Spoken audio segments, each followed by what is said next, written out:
Hello, and thank you for joining us on Ask a Historian. I'm Matthew Wilkinson, historian with Heritage Mississauga. And each week, we invite you to send in your questions, things you might be curious about or interested in learning more about, and we'll explore the history of the city of Mississauga together. This week, we have a special treat. We're being joined by Lindsay Doren from the Museums of Mississauga as we explore all things maple. Traditionally, March break is a time for maple magic at the Museums of Mississauga. This year, of course, things are a little different, but we will nonetheless explore some of the history and stories around maple syrup.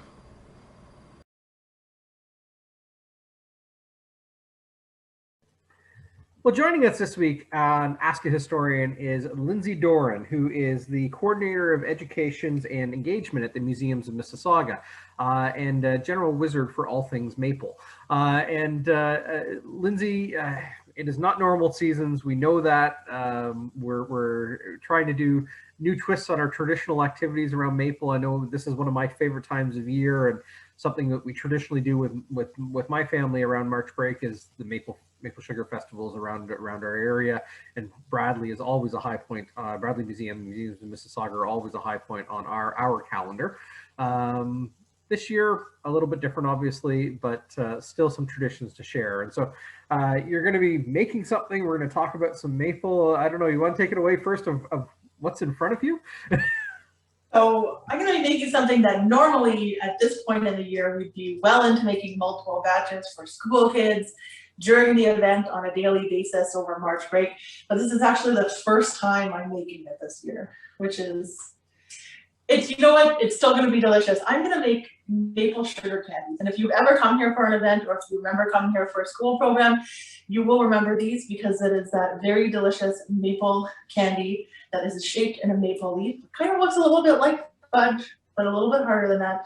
And we always get asked, how do you make it? It's really easy, because all you need is maple syrup and a pot. So that's what we have started off here. I have some maple syrup in a pot, and I'm cooking it over the fire. So I have a lovely cast iron pot here. And all I'm going to do is I'm going to boil my maple syrup until most of the water is gone.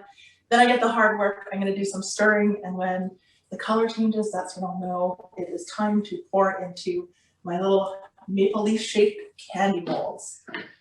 So you're making me salivate here. I remember these candies fondly. I know I keep on doing these video things and no one can actually taste any maple, and that's usually what we love to do, is let people taste maple. But I will enjoy it for you, even though I know I will have to revoke my Canadian citizenship for this. I'm not the biggest fan of maple. Oh no. Even worse, I'm not really the biggest fan of pancakes either. Everyone is always shocked about it. But I enjoy making it and sharing with other people, so that counts for most of it, right? That we love you for, so that's So I'm going to actually take my maple syrup. I'm going to pop it over the fire now to let it boil. Now, normally when you're boiling maple syrup, the number one thing you need to do is keep your eye on it, because maple syrup, when it boils, really likes to boil over whatever pot you have it in. In fact, if you're going to try making this at home, I suggest you use a pot 3 times as big as you think you will need, because maple syrup really expands. I am not going to follow these rules. That's only because I know exactly how much maple syrup I can put in my pot without it boiling over, and I already had it boiling a little bit. So I know it's not going to boil over, because if it does, not only will I lose all that delicious maple syrup, but I will make a very large sticky mess. So may see me every once in a while just to double check, but yes, I'm breaking the rules. So as we're chatting, I'll try and not distract you too much from the fire. But you know, traditionally, Maple Magic is an annual event at the Museums in Mississauga. It's one of the staple events, if I could say that, in terms of traditions at the museums. Can you tell us a little bit about Maple Magic itself at the museums? What we traditionally enjoy, and hopefully at some point what we can come back to. Most definitely. Yeah, so Maple Magic is actually probably one, if not the oldest event that has taken place at the Bradley Museum. We're coming up close to 30 years, actually. I remember the exact number. We're a little off because We've lost a couple years, but it's getting pretty close up there. And basically it is the week of March break, and we do a whole maple themed event in which we share with people how they used to make maple syrup in the 1800s, how the Indigenous people or First Nations people in this area, the Mississaugas, would have started that maple tradition many years ago, and also give you a chance to taste a bunch of maple things. Normally we also have some other fun stuff for families, like a petting zoo and scavenger hunts and art-based activities, exhibits going on in the museum. So really just family fun stuff for people to come out. Unfortunately, nothing last year, nothing this year, but next year, as long as we're able, we will be back with Maple Magic, all the things I talked about, but also I guess I should not forget to mention that we have pancakes. We always sell and serve pancakes, of which I have made many thousands. Even though they're not my favorite, I am an ace at making pancakes. And we usually have a maple gift shop too, so that people can actually buy maple products to take home with them. And I was gonna say, it's 30 years. I mean, we're generations of people have enjoyed Maple Magic, and I know for us, it's become one of our traditional go-tos of just that time of season. There's something magic about the coming of spring. It is, you know, even though a lot of people enjoy maple, not as many people know about how it is made. More so now, I will say one of the great parts of having worked at the museum for about 13 years now myself is seeing people come back who were like, I remember coming here as a child, and now I'm bringing my kids to visit here too. So it's great to have so many return visitors, and that's what they remember about the site, is coming and enjoying maple in the springtime. So one of the marvelous things about Maple Magic over the years is the information that is shared, the stories that are told, and the fantastic job that the museums have done of relating those stories of, I guess, maple over time, for lack of a better phrase. But we know that there's early connections to Indigenous peoples. You mentioned it as well. What were some of the ways, I guess, not only in which Indigenous peoples harvested maple, but what they used it for, and how they passed that knowledge down to those that would come after them, and continue to refine the use of maple? Yeah, thanks. So it's really important that we acknowledge that without First Nations peoples, we would not have maple syrup. That was something that they were harvesting and making of maple sugar long before settlers ever made their way over to Canada. And when early settlers first arrived here to these areas, the First Nations peoples taught them these skills, taught them how to make maple sugar, taught them how to identify trees, the whole process, which then they were able to share with other neighbors. So it really is thanks to the Mississaugas and other First Nations groups that we have this wonderful tradition. Now, how it actually got discovered, it's hard to say, right? You think about clear liquid coming from a tree being boiled down and turned into a syrup. You wouldn't necessarily look at that and decide, but that's kind of where years of experience and living in nature kind of help you figure out those things, like how does anything get discovered? How did people decide that mushrooms were okay to eat, but only some mushrooms, not all mushrooms? So by the time early settler counties like the Bradleys got here, there was a 1,000-year tradition that had identified and discovered all these things. And unlike early settlers who had metal utensils and pots, the equipment that First Nations people were using to make maple syrup was just essentially wood and stone. So they had also figured out a way to boil off large quantities of water from sap without using metal containers, which make it quite a bit easier since you can put them right over a fire. So one of the things we actually demonstrate normally at the event, and we'll be demonstrating on some tours we're doing too, is how they would have used hollowed out wooden troughs, and they would have filled them with the sap that was collected from trees by making cuts and collecting it in birch bark or wooden baskets. And then stones were heated in the fire, and the stones were moved into the trough, and the heat from the stones would actually boil away the water from the sap without harming the wooden vessels. So really ingenious ways of making it. And for the Indigenous peoples, for the First Nations peoples, the sugaring season was a very important part of their lifestyle. In this area, in March, they moved to sugaring camps. It was a specific location they would come to at that time of year, and they would make enough sugar to last for the rest of the year. It had cultural importance, it had health benefits, and a little bit later on in the month, you'll be able to actually watch a video on our website. We were lucky enough to be able to speak to some of our Mississaugas of the Credit residents who were able to share with us their stories and the history of maple sugaring in Mississauga. That'll be a wonderful resource to explore and share. And again, those generational stories, generational stories over ages and over cultures of how knowledge is shared and passed down and refined and changed, even if you would. I'm sure the pancake evolution came along a little bit later in the maple syrup's lifespan, but you know, from the indigenous origins of maple syrup, we know that our early settlers, as you referenced, and the Bradleys are maybe a prime example, considering you're standing in the kitchen of the Bradley House Museum. I mean, they would have been similar to their neighbors in terms of they harvested from the land. In the 1830s, how did early settlers, how did they manufacture, how did they harvest and produce maple syrup, and how did it evolve, and what did they use it for? So I'm just gonna grab my pot here. Suspect we're close to stir. I'm gonna stir while I can see it expanding there. That's quite a. Yeah, you can see it. Maybe I'll try to tip it. I also don't want to get hot sugar all over myself. Yes, you be careful, please. You can see it's. Yep. That's what happens when it starts to boil. That's why you need to make sure that it doesn't go over the edge. It's important to think about when early settlers got here, they were coming from places where maple trees that could be used to collect sap did simply not exist. The reason why it's really only Quebec, Ontario, and in the US, Vermont and Maine that produce maple syrup even to this day is because there's a really limited geographical area where maple trees will grow and thrive.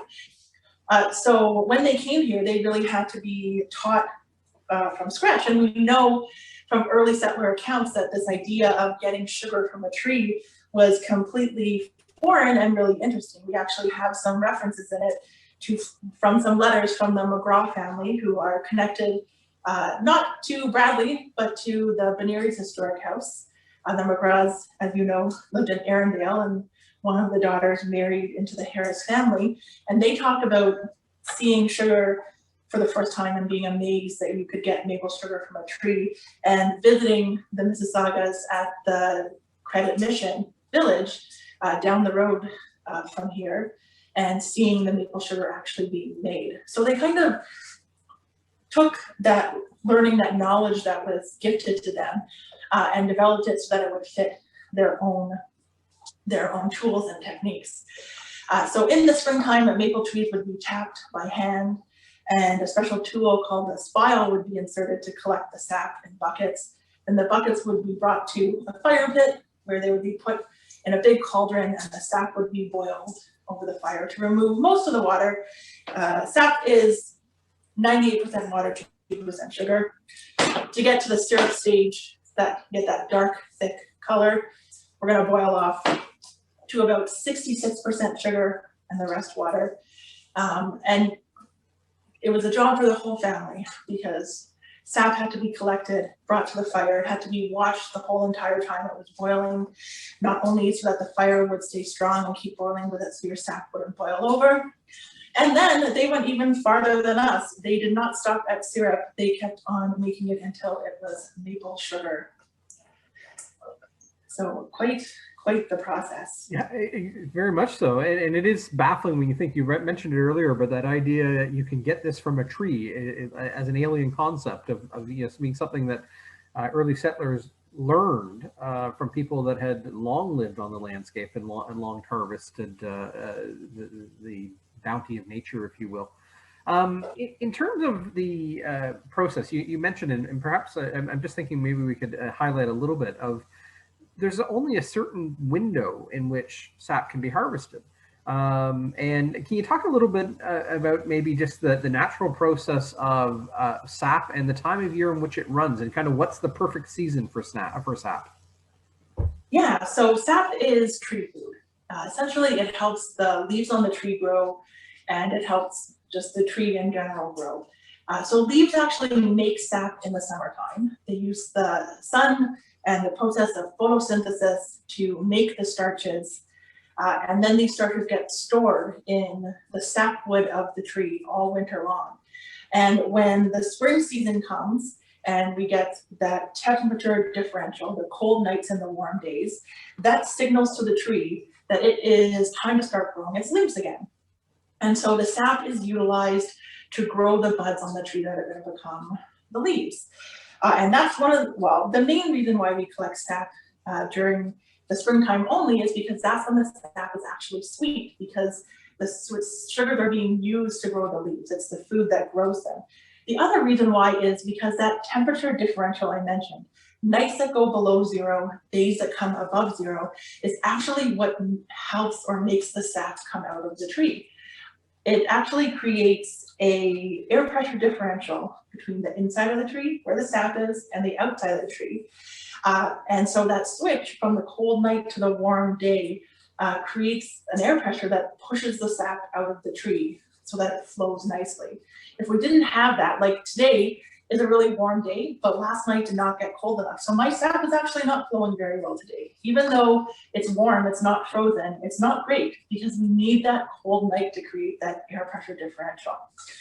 And that will help the sap come out. And it's actually really fascinating and complicated, because even what we know doesn't fully explain the whys of why we can get sap out of trees like this. There's a lot that's really not understood and not known, not measurable. It's not scientifically measurable about the process. Though there is a lot of science behind it. That's absolutely fascinating. I had no idea. Like, I knew the seasonal importance of it, but I guess in that sense, an overly cold season or an overly warm season would affect your sap harvest. It's one of the reasons why maple syrup is so expensive. First of all, you need a lot of sap to get a little bit of syrup, but also because there's a lot outside of our control. Maples are very sensitive to weather conditions, and a lot of the things that we see happening around us with changes in the climate really affect maple production. If we have a summer that doesn't have enough rain or too much rain, it's going to affect how much sap is produced by the leaves. If we have a winter that lasts too long or doesn't get cold, the sugaring or sap season really works best when there's a pretty good amount of snow on the ground and we have a nice cold spell in the winter before. When that doesn't happen, you tend to get less of a sap flow. So it's fresh in our minds. We're coming out of winter and on the verge of spring right now. How was this year for sap in general terms? It feels like we didn't have a great deal of snow and a great deal of cold until kind of mid-February.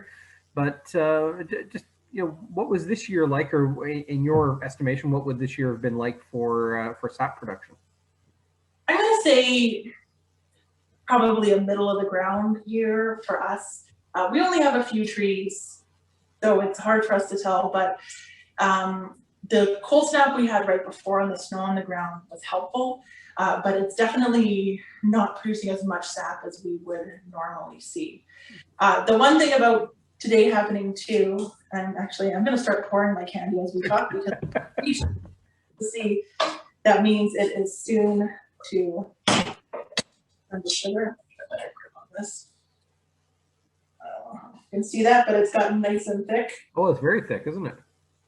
That color change and that thickness are what's going to tell us that it is time to be candy. And then once it gets into the mold, it's going to start to turn to sugar really quick. So you got to work fast. So I tell you, if you mess up your candy, what you're going to end up with is maple sugar. So it's still perfectly edible.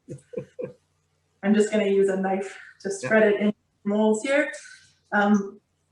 So not the greatest season.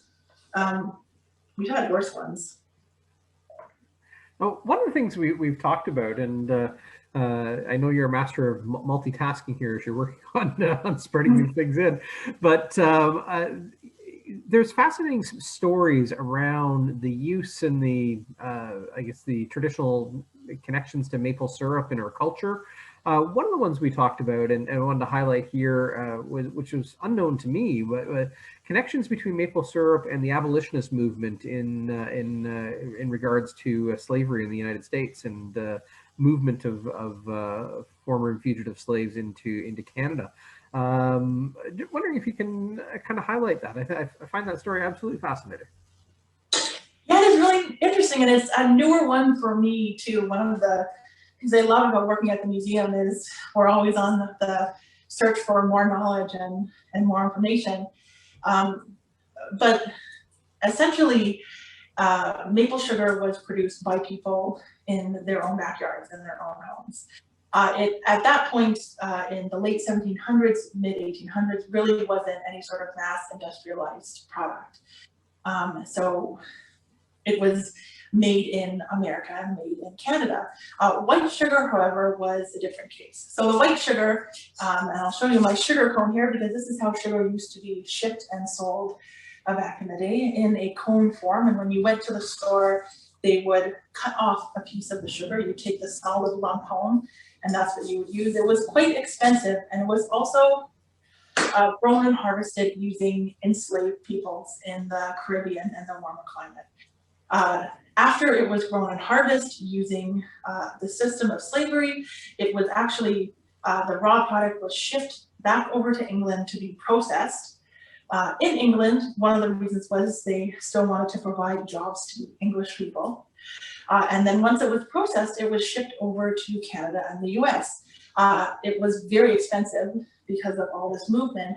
But for people who were abolitionists, who did not agree with slavery, who wanted to fight to help enslaved people get out of that system, using white sugar was something they wanted to avoid. So during the kind of late 1700s, early 1800s, certain religious groups, including the Methodists, specifically the Wesleyan Methodists, who were very abolitionists, actually encouraged their members to use maple sugar instead of white sugar so that they were not supporting enslaved labor. And this is interesting for us because the Bradley family were actually Wesleyan Methodists. And certainly Lewis Bradley's life was deeply impacted by slavery. He had been born in Savannah, Georgia, where his grandparents, and in fact, almost everyone in his family around him, owned enslaved people. Where they were enslavers, they used enslaved labor. So he already had a life impacted by that. And so that's kind of how we kind of rolled into learning about that information. But it's kind of a fascinating fact, this idea that even back then, the food choices that you made could have a moral impact.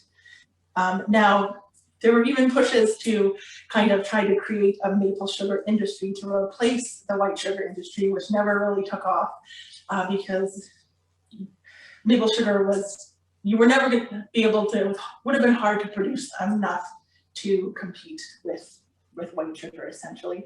But they tried. It didn't work out, but still a little fascinating. Oh, and it gives you there's that thought process in something is wrong in this system, and we're going to make an effort to try and change the way in which people think about the products that they use. It may not have been successful, but maybe the thought process itself was leading to other things. Like I said, the Bradleys were Wesleyan Methodists, and this abolitionist was a very strong part of their faith or their culture for many of them. And it's nice to think in terms of, even in today's terms, a small little bit of maple sugar or maple syrup maybe has a bigger connection to our history than we think of just a sweet treat at breakfast time. So the Bradleys are, they're our early settler story for that we know so well in Mississauga. I mean, their house survives. You're cooking in their kitchen. Talk about walking in the footsteps of history or cooking in the footsteps of history. It's a marvelous idea. But we see the evolution of the use of the product. You're making maple sugar candies, but maple syrup itself, we associate. I associate. I know you don't like them, but pancakes and waffles and that breakfast material. But can you talk a little bit maybe about the evolution of the use of syrup? Was it always a breakfast thing? Yeah, it's funny because some sort of food uses change and some have stayed exactly the same. As I mentioned, for Indigenous communities, for early settlers, they were really going for the sugar. The maple sugar, the hard maple sugar is what you wanted. And while it could certainly be used in a breakfast food, maybe on pancakes, but also crumbled into porridge or oatmeal, even crumbled and spread on warm pieces of bread in place of butter. Its real value was as a overall sweetener. So anywhere where you would use a sweetener, you could use this in place. So it could go into tea or coffee if you were not of the British persuasion. Say coffee is kind of more of a North American thing, but certainly available and present. And in baking, the amount of sweetener or sugar that goes into baking for us is like pennies to buy it. For them would have been quite expensive. So being able to have this alternative would have been nice. And I mean, they also would have had access to honey. But as you can imagine, collecting honey from a hive of bees has its whole other set of troubles. Not that maple sugar wasn't a lot of work. But it's just a general sweetener. It's not really a specific breakfast food, although they could have put it on top of their version of pancakes and breads and that. It's really not until kind of the industry shifts to focusing on syrup in the early 1900s up through then that we really get this idea of keeping it as a liquid, which is really says a lot more to do with the industrialization of food storage and even refrigeration, electricity, right? Right. The benefits of maple sugar over maple syrup is that maple sugar is easier to package and easier to store. Maple syrup needs to be in sealed jars or mold could grow. Once you open it, it really is better. You need to refrigerate it, or again, mold could grow. So once those developments in food storage and other food techniques come in, preservation techniques, it's kind of when we see the jump to maple syrup, which then, let's say, mid-20th, not maybe early to mid-20th century, kind of starts moving towards being specifically marketed as something you have on pancakes, essentially. Although I will say early on, a lot like corn syrup is really a lot more popular because it's less expensive. Yeah. Oh, and we have strong local connections, as you know, to corn syrup as well, and the Beehive Corn Syrup and St. Lawrence Starch Company in Port Credit. Yeah. Sorry, go on. No, I was saying, yeah, and plus not a really huge maple production in Mississauga. In fact, really only a couple of properties where we know of that have maple groves that would have been producing it in any sort of like a medium scale, not even large scale. Right. One of the things that marvel, and it's kind of occurred to me as I've watched you making maple sugar here and talking about maple syrup is, these are in a way completely different products made out of the same process and the same.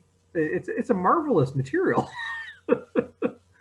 It is, and the thing is, you don't need to put any additives in it. It is literally very minimally processed. I mean, you're taking the sap, you're boiling it, you're removing the water, and the product you're ending up with is still the same thing.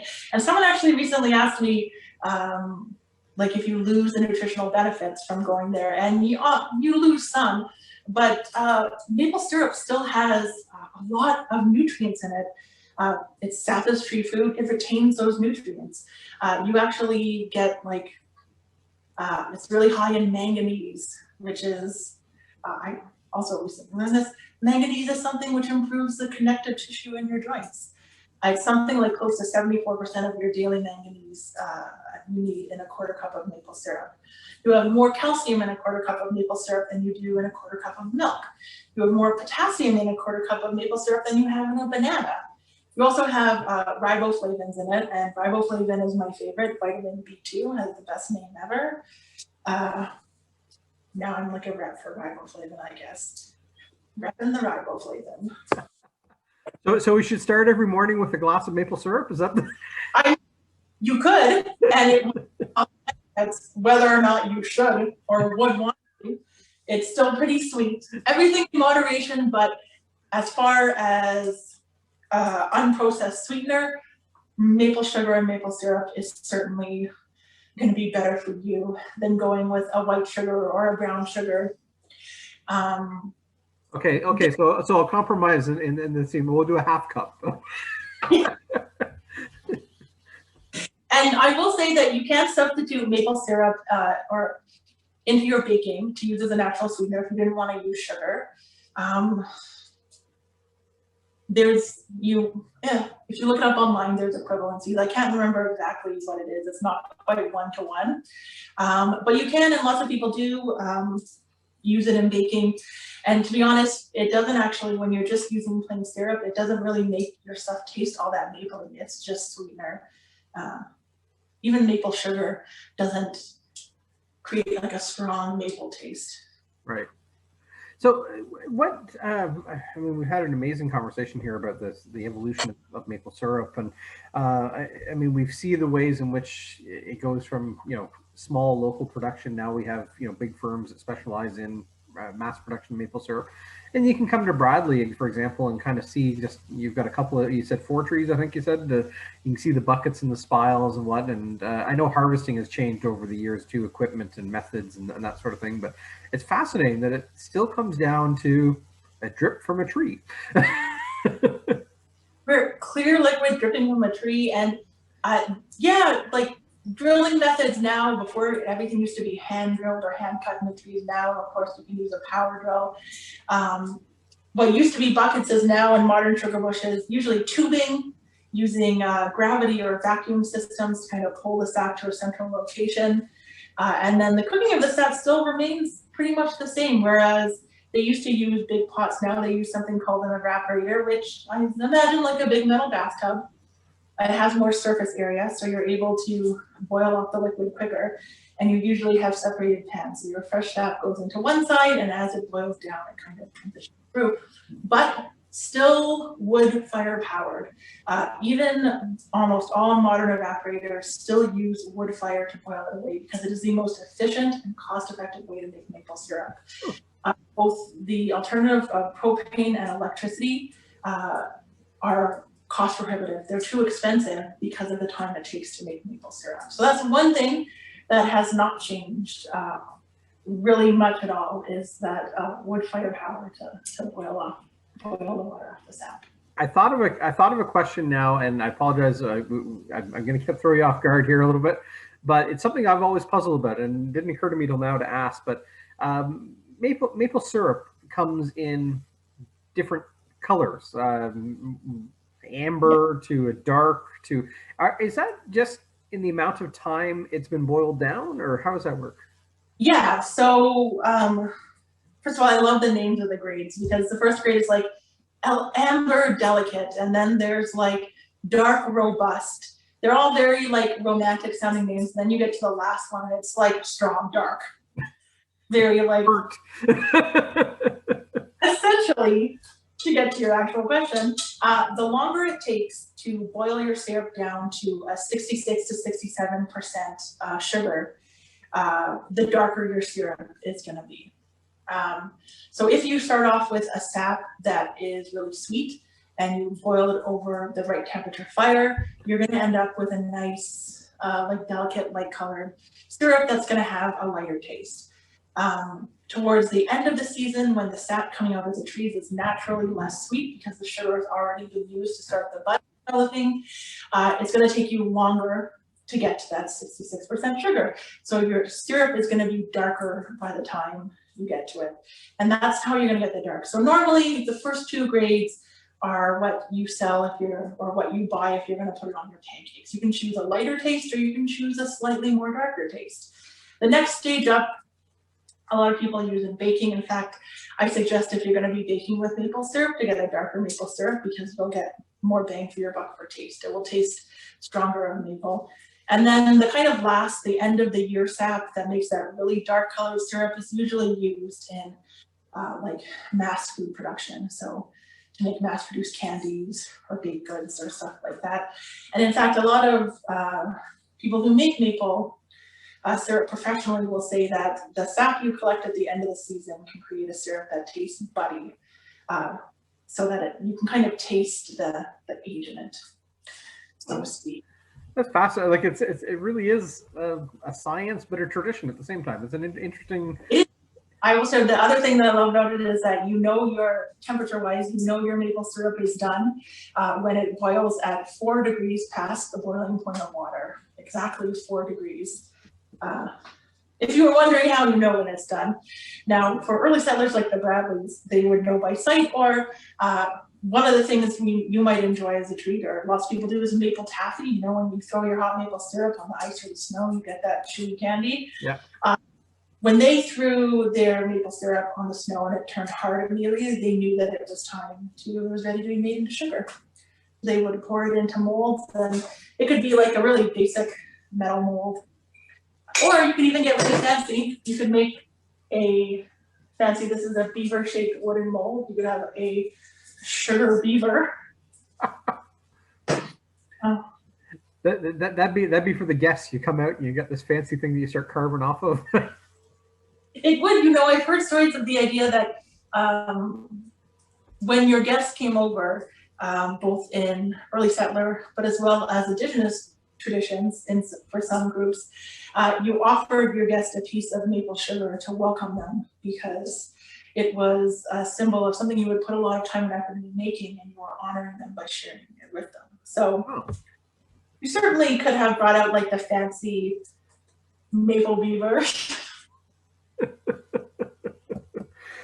So again, we started off with talking about the traditions of maple magic, and we know this year is not a normal year again, but there's still ways in which people can engage with the tradition of maple syrup at the museums, but also the ways in which the museums have developed a new program to interact with this season, if you will. I wonder if you can talk a little bit about what the museums are doing today and how people can connect to the spirit of maple magic.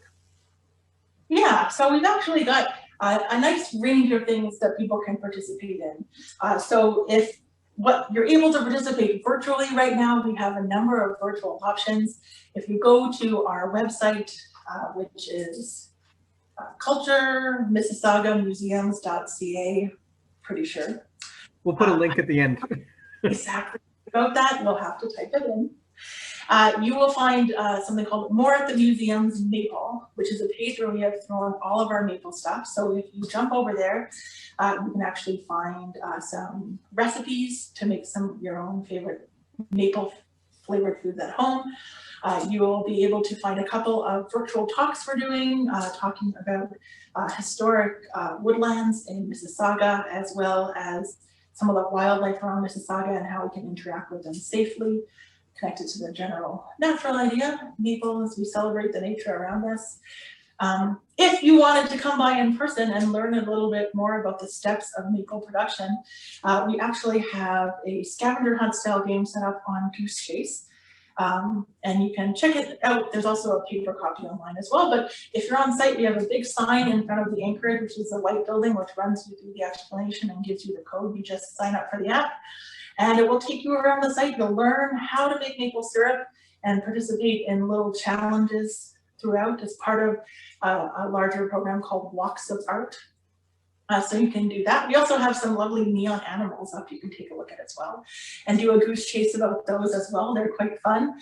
And then later on this month, we're actually lucky enough to be able to offer some in-person tours with COVID safety practices in place. So what we're going to be doing is having private tours for groups of up to 5 people. You're going to have a tour guide who's going to take you around the site and show you all the steps of maple. Entirely outside, pre-booked in advance. You're going to do that on Eventbrite. They're called the Magic of Maple Tours, so you can find that on Eventbrite. You can also find that linked on our More at the Museums page if you want to come out and check it out in person. You'll be able to do that. And I guess I almost forgot.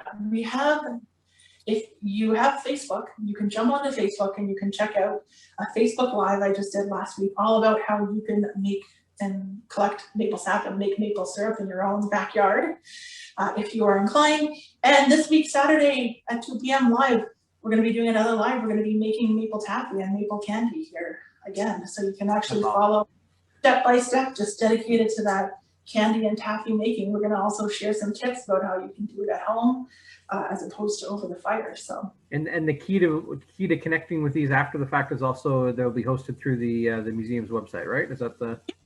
So if you can't see the Facebook Live, it's always up there on Facebook and connected through the website as well. You can click a link through. Wonderful. See it. Well, it's fascinating, and I know just from the traditions of maple magic, and just, you know, there are many historic sites that do the maple sugar connections at this time of year.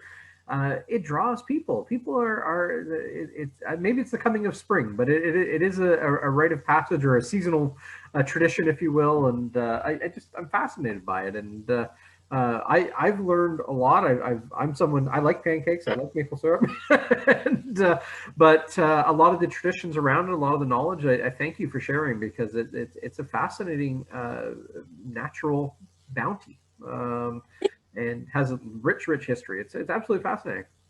It is, and I think people often associate it with Canada. I mean, the fact that our flag has a sugar maple leaf as the main symbol on the flag probably plays a part in that. Oh, and there's another thing, come to our tours or come to the Goose Chase and you will learn about the specific types of maple trees, including sugar maples that we use, because only some maple trees, not all maple trees make. This is when it gets more baffling too.